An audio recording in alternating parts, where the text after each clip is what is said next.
Fala aí pessoal, sou Jorge Nicola, bem-vindos a mais um vídeo do canal. Sempre bom ter vocês por aqui, sem perder tempo, pedir para deixar like, se inscrever no canal e ativar as notificações.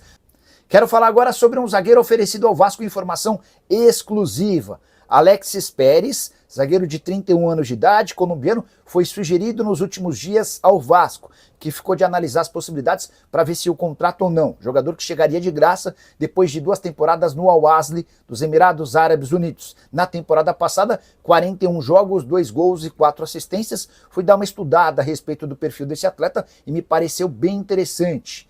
Passagens por Espanha, México, Argentina, Turquia, além dos Emirados Árabes. Chegou a receber recentemente ofertas do Los Angeles FC e de um outro time da Major League Soccer, mas o zagueiro colombiano dá preferência ao futebol brasileiro.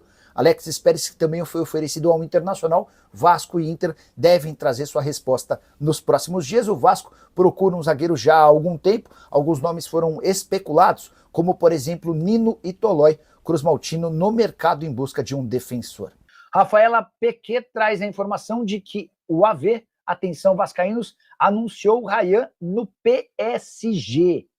Deixa eu ver o que já foi publicado sobre o tema, só para contar que nessa semana o jornal L'Equipe chegou a trazer a informação de que o Ryan interessa ao Mônaco. O que eu fiz? Entrei em contato com o Thiago Escuro, que é o diretor executivo de futebol do Mônaco. Ele falou: Nicola, nunca falamos sobre Ryan. Não é verdadeira a informação.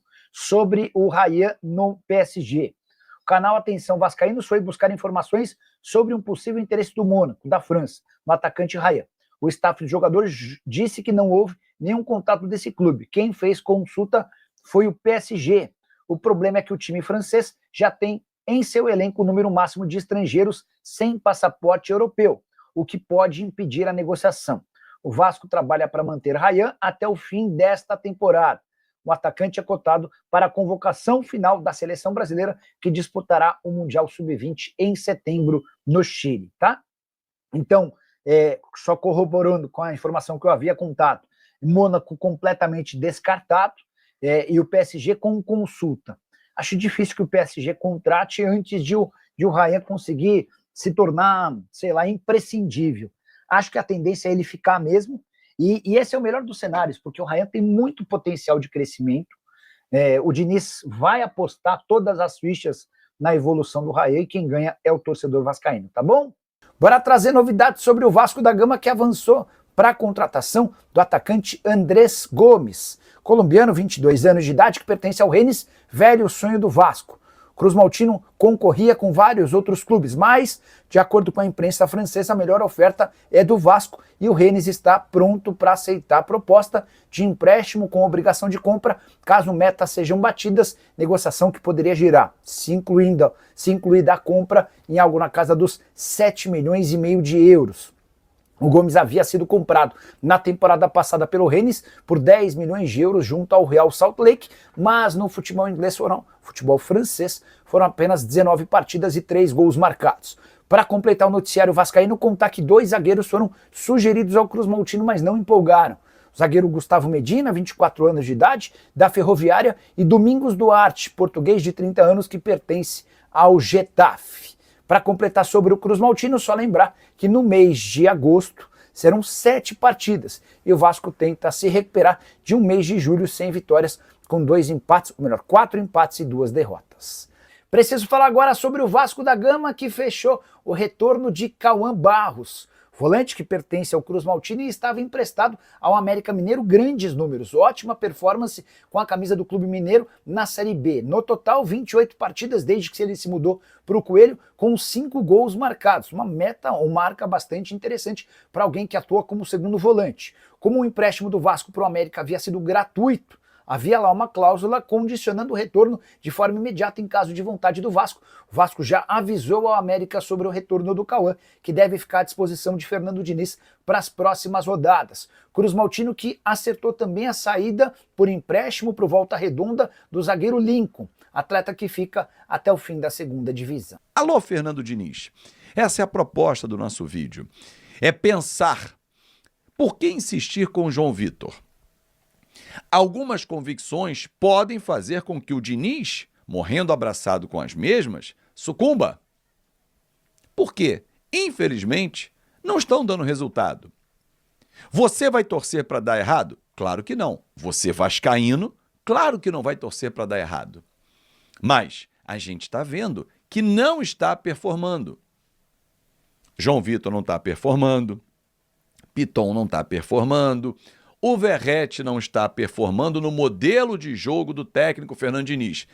Alguém vai dizer assim, não, Fábio, mas o estilo do Diniz e o Germancano no Fluminense se adaptou bem, fez gol pra caramba, quando começar a fazer vai deslanchar. Essa é uma expectativa. Mas só que nesse momento, a coisa não está acontecendo. Ele é muito participativo, ele não tem a velocidade, não tem o arranque, não tem a explosão, mas ele é importante. Só que nesse momento não está sendo suficiente. Então, é hora de parar e repensar. Aos poucos, o Diniz está revendo alguns conceitos. Na última coletiva, por exemplo, ele já falou sobre isso.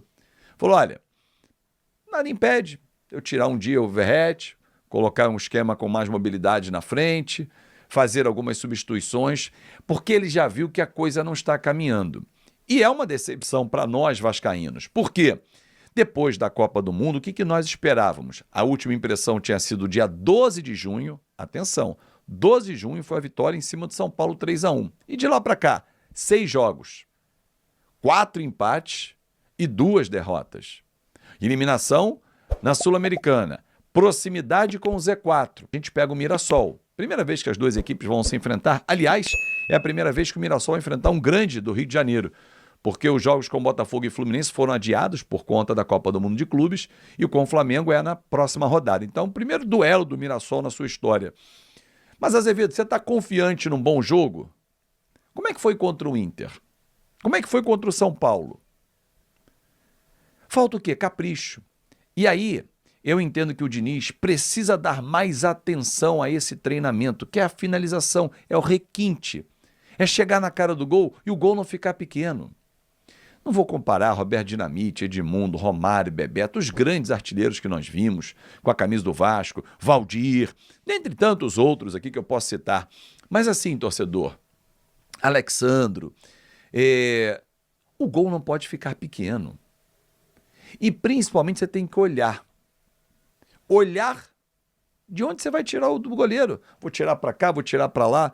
Porque se você abaixar a cabeça, chutar e levantar, esquece. O Vasco está criando muito, tem volume, o que é legal.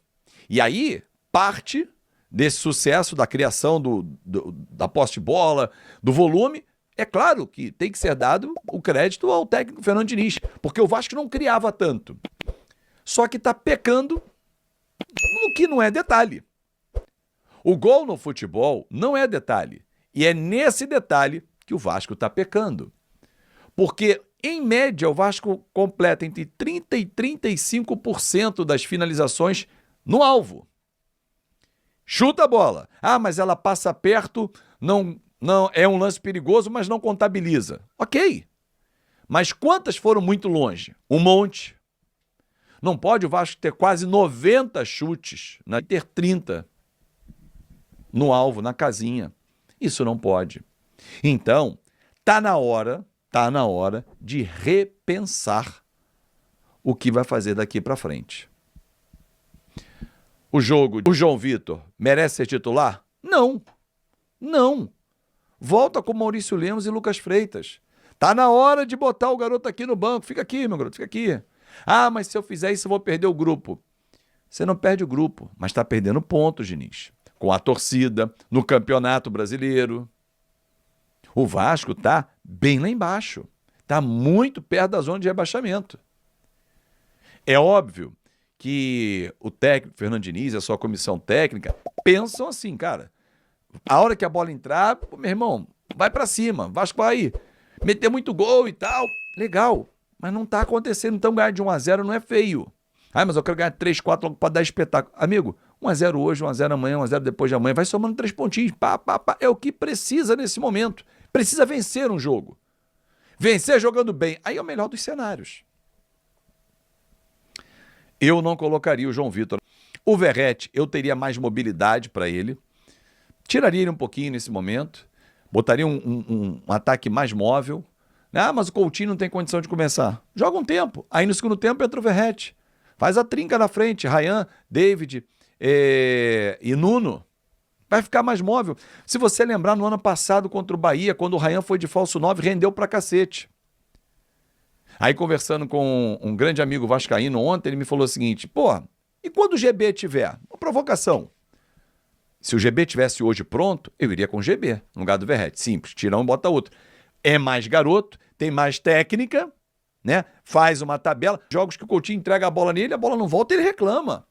Com razão. Então, é a hora. É a hora de parar. Não o canal Fanático Vascaíno, porque esse canal aqui, ó, terá vida longa com você, que é um fanático vascaíno. E modéstia à parte, esse nome de canal, pra mim, é um dos melhores, se não for o melhor, porque todo torcedor é fanático e nós somos pelo Vasco da Gama. Um grande abraço, fiquem com Deus. E aí pessoal, não se esqueçam de se inscrever no canal, deixar o seu like e ativar o sininho das notificações. Um forte abraço e até o próximo vídeo com mais notícias sobre o Vasco da Gama.